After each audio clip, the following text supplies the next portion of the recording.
할렐루야! 할렐루야! 지난 한 주간도 평안하셨습니까? 지난 한 주간 좋은 일 많으셨습니까? 지난주 목회 계획 세미나 잘 다녀왔습니다.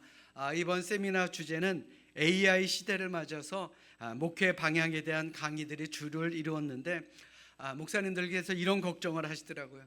이거 목회 상담뿐만 아니라 예배도 AI가 하는 시대가 오는 게 아닌가, 이런 고민을 하시는 목사님들이 분명히 계시더라고요. 그런데 걱정할 필요 전혀 없다라고 저는 생각합니다. 오히려 이런 시대가 오는 것이 우리 성도들이 다시 기본으로 돌아가야 되는 시대로 전환되는 것을 반증한다라고 저는 생각합니다. 시대가 복잡할수록, 기준이 흔들릴수록 우리는 하나님의 말씀으로 돌아가야 하는 것입니다.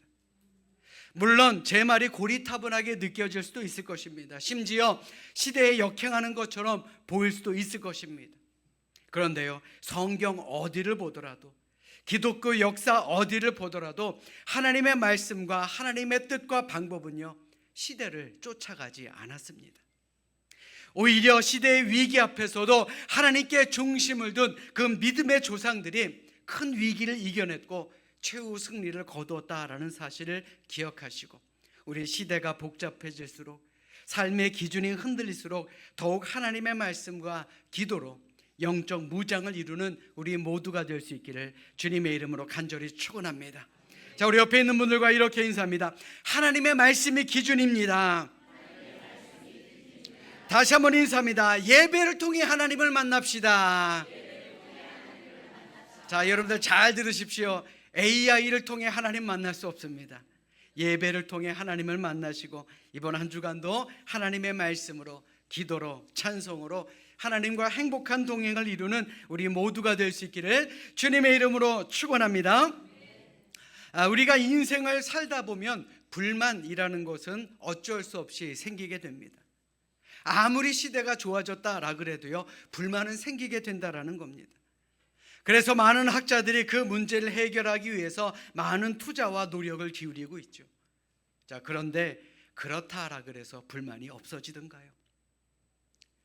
2016년 3월 11일 한국경제신문에 기고된 짧은 글이 있습니다. 제목이 이렇습니다. 승강기 속도가 느리다는 승객의 불만을 어떻게 잠재웠을까입니다. 이 기사에서는 문제 해결을 위해서는 생각의 전환이 중요하다라고 하며 한 가지 예를 듭니다. 그 예가 뭐냐?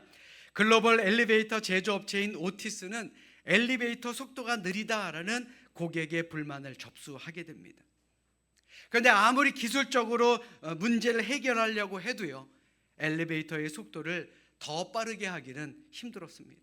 안전에 문제가 되기도 하고요. 그래서 오티스는 엘리베이터 탑승객이 무엇을 불편해하는지를 원점에서부터 다시 생각하게 됩니다. 탑승객은 밀폐된 공간에서의 시간을 지루하게 느꼈고요, 그것이 속도가 느리다라는 말로 표현하게 되었다라는 것을 그들은 알게 됩니다.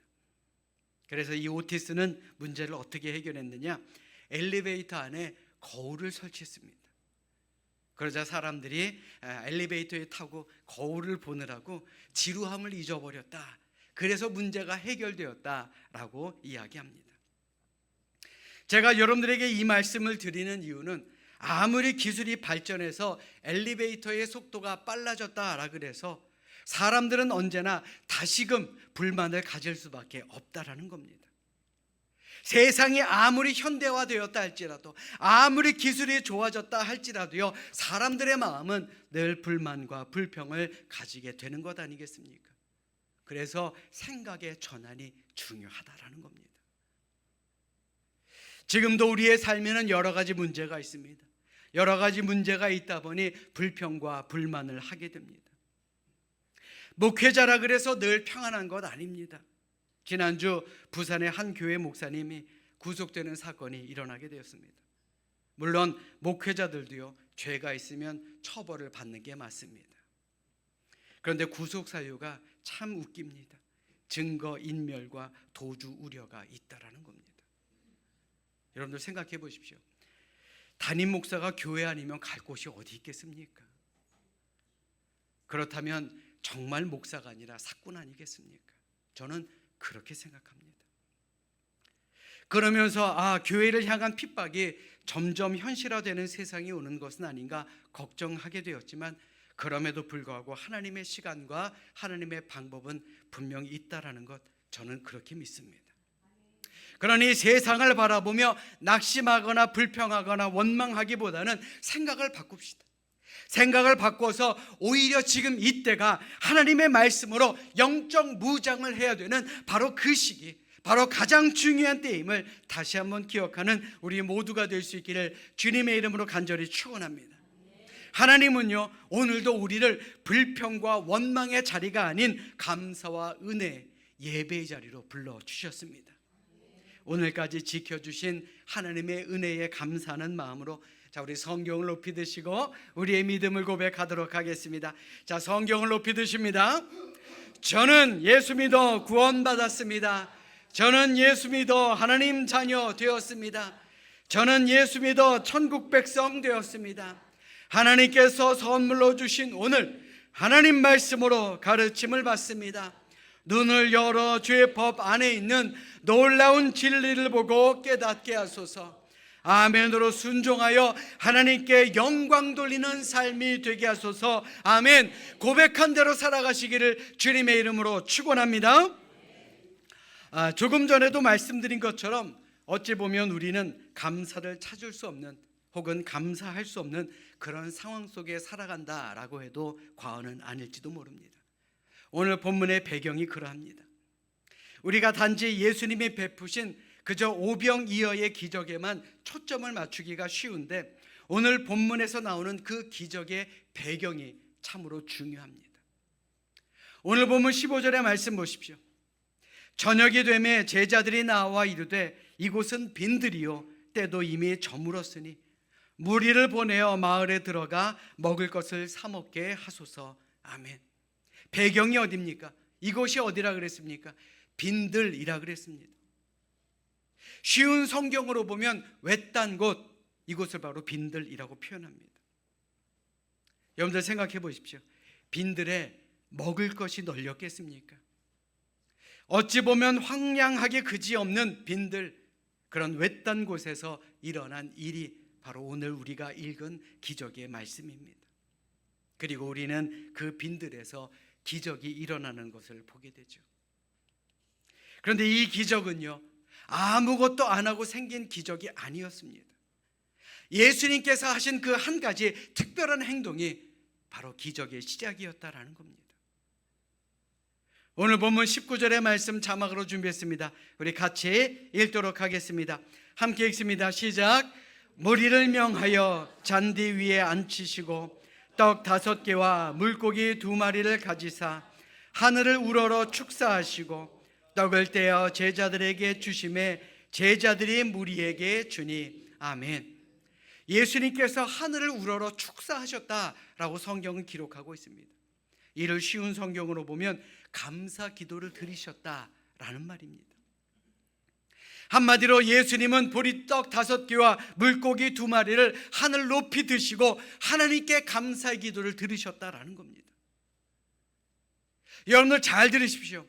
오늘 이 본문의 말씀, 우리가 함께 읽은 이 본문의 말씀, 이것이 아무것도 없는 빈들에서 예수님께서 우리에게 가르쳐 주신 감사가 무엇인지를 찾아봐야 하는 겁니다. 왜요? 우리도 그 감사의 조건을 찾을 수 있어야 우리도 빈들에서 하나님께서 주시는 은혜와 복과 기적을 받을 수가 있기 때문에 그런 겁니다. 하나님이 주시는 은혜를 받고 싶으십니까? 하나님이 주시는 복을 받고 싶으십니까? 하나님이 주시는 베푸시는 그 기적을 맛보고 싶으십니까? 그렇다면 오늘 본문을 통해 감사의 조건을 한번 찾아봅시다.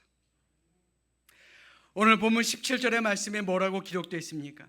제자들이 이르되 여기 우리에게 있는 것은 떡 5개와 물고기 2마리 뿐이니이다. 오늘 본문에서 여러분들은 어떤 감사의 조건을 찾으셨습니까? 우리가 흔히 뿐이라는 말, 이거 언제 쓰죠? 단지 뭐일 뿐, 단지 이것일 뿐, 이런 말을 할 때 우리가 뿐이라는 표현을 씁니다. 그러니까 한마디로 기대한 것보다 작거나 적을 때 사용하는 말이 이 뿐이라는 말이죠. 그래서 예수님의 제자들도 예수님에게 떡 5개와 물고기 2마리 이것뿐입니다, 이것밖에 없습니다 라고 말한 것입니다. 그럼에도 불구하고 예수님은 그 안에서도 감사의 조건을 찾으셨습니다. 이것이 바로 오늘 본문의 포인트입니다. 그리고 그 감사가 기적을 만들어낸 그러한 시발점이 되었다라는 것이죠. 오늘을 사는 우리에게 예수님께서 요구하시는 것이 있습니다.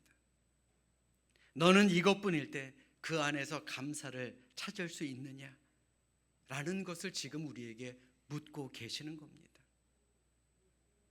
여러분들 가만히 생각해 보십시오. 우리가 가지고 있는 것이 보잘것없고 작게 느껴질 때 과연 우리의 입에서도 감사가 나올 수가 있겠느냐라는 것입니다. 제가 아주 어릴 적에 산타 할아버지가 없다라는 것을 깨달은 아주 놀라운 사건이 있었습니다. 얼마나 큰일이었는지 아직도 기억이 납니다. 그전 크리스마스에는 아침에 일어나면 머리맡에 작은 선물 하나씩이 놓여 있었습니다. 그런데 어느 해 크리스마스 아침에 일어나 보니까 머리맡에 귤 몇 개가 놓여 있는 겁니다. 저는 그거 보고 깜짝 놀랐습니다. 왜요? 그날 저녁에 봤던 그 귤이 제 머릿속에, 머리맡에 있었던 거거든요. 이게 뭐야? 이게 선물이야? 이게 이것뿐이야? 그러면서 머릿속을 번뜩 지나가는 생각이, 산타 할아버지 없구나, 엄마 아빠가 지금까지 주셨구나 하는 생각이 들게 된 것입니다. 그런데 희한하죠. 그때부터는 크리스마스에 대한 기대감 또한 감사함도 없어진 아주 개인적으로 놀라운 만한 사건이었다라는 겁니다. 여러분들은 웃으실지는 모르겠지만 저에게는 굉장히 쇼킹한 사건이었거든요. 그런데 우리 모든 사람들 다 마찬가지입니다. 내가 기대한 것보다 적거나 작을 때 우리는 감사하기보다는 불평하고 원망하고 불안해하는 것 아니겠습니까? 많아서 걱정이 되든가요? 없어서 걱정되지 않습니까? 그런데 예수님은 그게 아니다라는 거예요. 고작 지금 우리가 가지고 있는 것 떡 5개, 물고기 2마리겠지만 그럼에도 이것을 가지고 하나님 앞에 감사할 수 있고 그 안에서 주신 은혜를 찾아낼 수 있느냐? 오늘을 사는 우리에게 주시는 물음이다라는 겁니다. 우리가 단지 이것뿐이라고 하는 것에도 예수님은 감사의 조건을 찾으셨고 하나님께 감사의 기도를 드리셨습니다.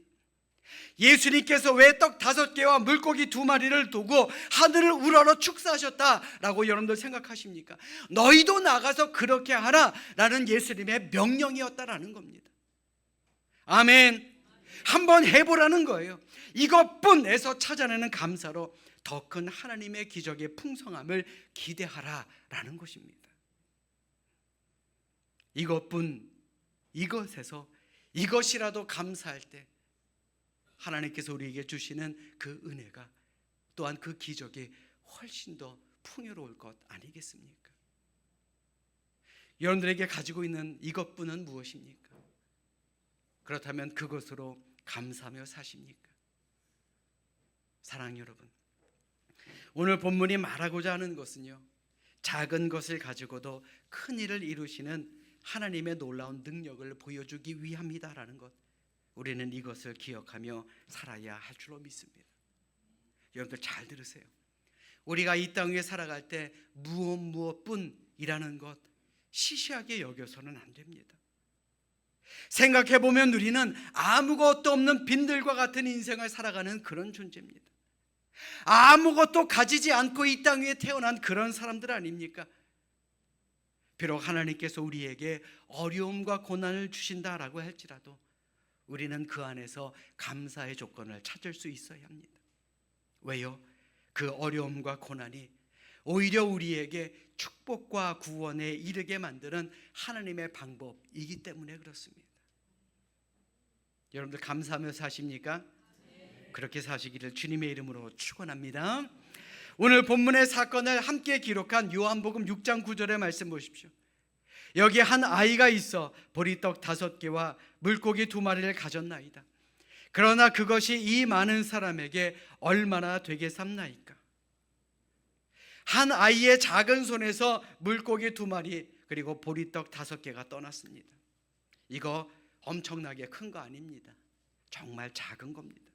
아이가 도시락으로 싸울 만큼 작고 보잘것없는 음식이었습니다. 그런데 놀랍지요. 아이의 손에서 제자의 손으로, 제자의 손에서 예수님의 손으로, 예수님의 손을 통해 감사 기도를 드리신 다음 제자들의 손으로, 그리고 모인 사람들의 손으로 이것이 전달될 때 어떤 결과가 일어납니까? 모인 모든 사람들이 다 배불리 먹고도 남을 정도가 되었다라고 성경은 말합니다. 이것이 우리에게 무엇을 깨닫게 만들어줍니까? 세상의 눈으로 보기에는 보잘것없지만 마음과 정성을 다해 내 손을 내밀 때에 하나님께서는 당신의 더 큰 손으로 우리에게 갚아주신다라는 사실, 우리는 이것을 기억해야 한다라는 겁니다. 드림의 은혜라는 말이 있습니다. 하나님께 드릴 때 그것이 그냥 우리의 손에서 떠나는 것이 아닙니다. 하나님께서 더 큰 것으로 우리에게 갚아주신다라는 사실, 우리는 이것을 기억해야 한다라는 겁니다. 우리는 오병이어의 기적만을 대단한 기적이다라고 생각합니다. 그런데 아이의 손에서 떠난 것이 훨씬 더 큰 기적 아니던가요? 하나님 편에서 생각해 본다면 아마 이렇게 말씀하시지 않았을까요? 내가 정성을 다해 준비한 보리떡 5개, 물고기 2마리 나한테 줬잖니. 야, 나도 고마워서 내 사이즈만큼 한 움큼 줄게. 그게 바로 오병이어의 기적이었다라는 겁니다. 사람들의 눈에는 이 오병이어의 기적이 엄청나게 큰 기적이었겠지만 하나님의 입장으로 생각해 보십시오. 그냥 내가 조금만 줄게. 이게 바로 기적 아닌가요? 사랑 여러분, 우리도 정말 작은 것이라도 내 정성을 다해 하나님께 드리면 하나님은 우리 모두에게 하나님의 손으로 한 움큼, 아니 셀 수 없을 만큼의 기적을 우리에게 주신다라는 사실을 우리는 기억해야 할 줄로 믿습니다. 하나님께 은혜를 받고 싶으십니까? 기적을 체험하고 싶으십니까? 그렇다면 드림의 법칙을 꼭 기억하시길 바랍니다. 내가 가진 정말 작은 것이라 할지라도 소중한 마음을 다해 주님 앞에 드릴 때에 하나님은 그것을 기억하시고 헤아릴 수 없는 은혜와 기적을 주실 줄로 믿습니다. 아멘. 저는요, 우리 모든 성도님들이 다 이런 은혜를 받았으면 좋겠습니다. 우리 모두가 드림의 법칙을 다 누렸으면 좋겠습니다. 많이 드리라는 얘기가 아닙니다. 우리의 마음이 중요하다는 거예요. 그리고 절대 하나님은 우리의 마음을 그냥 넘어가시는 분 아닙니다. 하나님 결코 째째한 분 아닙니다. 우리가 하나님 앞에 기쁨으로 드리면 하나님은 기억하시고 더 많은 것으로 채워주신다라는 사실, 우리는 이것을 기억해야 할 줄로 믿습니다. 우리 예배도 하나님 앞에 예를 다해 절하는 거잖아요. 다 드리는 것 아닙니까? 이 자리에 축복이 넘치게 될 줄로 믿습니다. 자, 오늘 본문 20절의 말씀 우리 다 같이 합독하도록 하겠습니다. 20절 말씀입니다. 시작. 다 배불리 먹고 남은 조각을 12바구니에 차게 거두었으며 먹은 사람은 여자와 어린이 외에 5,000명이나 되었더라. 아멘. 예수님께서 하늘을 우러러 감사하시고 그것을 나누셨을 때 여자와 어린아이 외에 남자들만 5,000명이 다 배불리 먹고 남았다라는 기적의 말씀입니다. 그러니까 성경학자들은 다 합치면 한 2만 명 정도 되지 않았을까요? 라고도 이야기합니다. 물론 이것도 놀라운 기적과 같은 일이기도 합니다. 그런데 오늘 본문의 말씀해 보시면 굳이 남은 음식 12바구니를 거두었다라고 기록하고 있습니다. 그것도 마태, 마가, 누가, 요한 모든 복음서에서 똑같이 12바구니를 언급하고 있습니다. 왜 그랬을까요? 분명한 영적 의미가 있다라는 겁니다. 지금 내가 있는 곳이 아무것도 없이 메말라 있는 빈들이라 할지라도요, 우리의 마음속에 감사하는 마음을 서로 나누게 된다면 그것이 풍요로운 그리고 넘치는 곳이 된다라는 것을 우리에게 말씀하고 있는 것입니다. 여러분들 생각해 보십시오. 예수님의 감사의 기도가 있기 전에 이곳은 어떤 곳입니까? 외딴 곳이었고 빈들이었습니다. 그런데 거기에 드림의 은혜가 있었고 감사의 기도가 있었으니 이곳이 바로 기적이 일어난 풍요의 자리가 되었다라는 겁니다. 모든 사람들이 먹고도 12광주리가 남는 더 놀라운 기적이 일어난 곳이 바로 이 빈들이었다라는 겁니다. 이 12광주리의 이야기가 오늘을 사는 우리에게 주는 영적 교훈은 지금 여러분들이 앉아있는 이 자리, 여러분들이 살고 있는 그 자리에 감사가 있다면 그것 또한 풍요가 넘치는 천국이 될 수 있다는 것을 우리에게 깨닫게 만들어 주시기 위한 하나님의 말씀이다라는 겁니다. 여러분들이 있는 곳이 천국입니까? 여러분들이 있는 곳 지옥은 아닙니까? 지겨워 죽겠어 그러며 사는 것 아닙니까? 세상 많은 사람들이요 교회에 대해서 좋지 못한 이미지를 가지고 있습니다. 왜 그렇겠습니까? 적은 내부에 있다라는 말처럼 혹여나 우리 교회 안에 믿는 사람들이 교회에 대해 불평과 불만을 하고 있기 때문은 아닐까요? 여러분들에게 묻겠습니다. 여러분들은 밖에 나가서 하나님의 말씀이 살아있다라는 것, 그것을 전하며 사십니까? 그게 전도예요. 여러분들은 밖에 나가서 우리 교회 자랑 많이 하십니까? 아멘이 왜 이렇습니까? 우리 교회 자랑할 거 많잖아요. 우리 교회 성도들에 대해서 칭찬하고 감사하는 마음을 가지고 살아가십니까? 야, 큰일 났습니다. 우리 교회. 여러분들 잘 들으십시오. 세상 사람들은요 우리의 입을 통해, 우리의 말을 통해, 우리의 행동을 통해 하나님을 보게 됩니다. 우리가 감사하는 말로, 우리가 섬기는 행동으로 이 세상 모든 사람들을 대한다면 왜 교회가 손가락질을 당하겠느냐라는 겁니다. 그러므로 우선 이 자리에 있는 우리가 먼저 하나님의 은혜와 복을 받기를 바랍니다.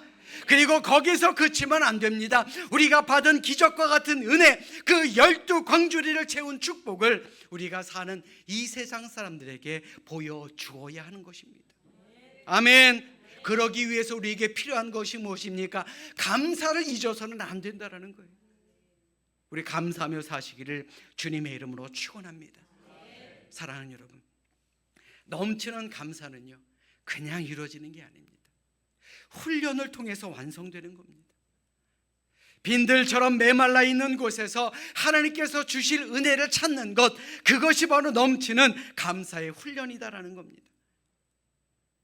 비록 지금 우리가 사는 이 세상 아무것도 없는 빈들이라 할지라도 하나님께서 내 마음속에 풍성한 은혜로 채워주실 것을 믿고 우리는 감사를 잃어버리고 살아서는 안 된다라는 겁니다. 그리고 그 감사를 이 땅 위에 나눠주며 살아야 한다라는 겁니다. 아멘. 우리 옆에 있는 분들에게 이렇게 알려줍시다. 더욱 감사하며 살겠습니다. 자, 다시 한번 옆에 있는 분들에게 알려줍시다. 세상에 감사를 전하며 살겠습니다.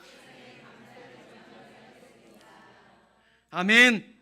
사랑하는 여러분, 세상 여러 뉴스들이요 우리의 심령과 우리의 삶을 빈들처럼 만들어 가고 있다라고 해도 과언은 아닐 것입니다. 그런데 한번 잘 생각해 보십시오. 우리가 받은 은혜, 우리가 이미 누린 은혜 얼마나 많습니까?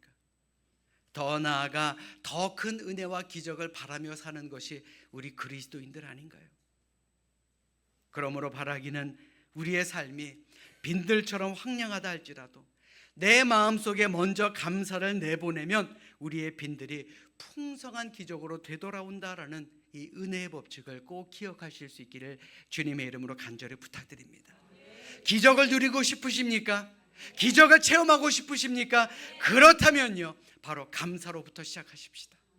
우리의 입술이, 우리의 마음이, 우리의 생각이 감사로 넘칠 때 그곳에서부터 하나님의 놀라운 기적이 시작된다라는 것을 기억하시고 이번 한 주간도 하나님께서 주시는 기적을 누리며 살아가는 우리 모두가 되시기를 주님의 이름으로 간절히 축원합니다.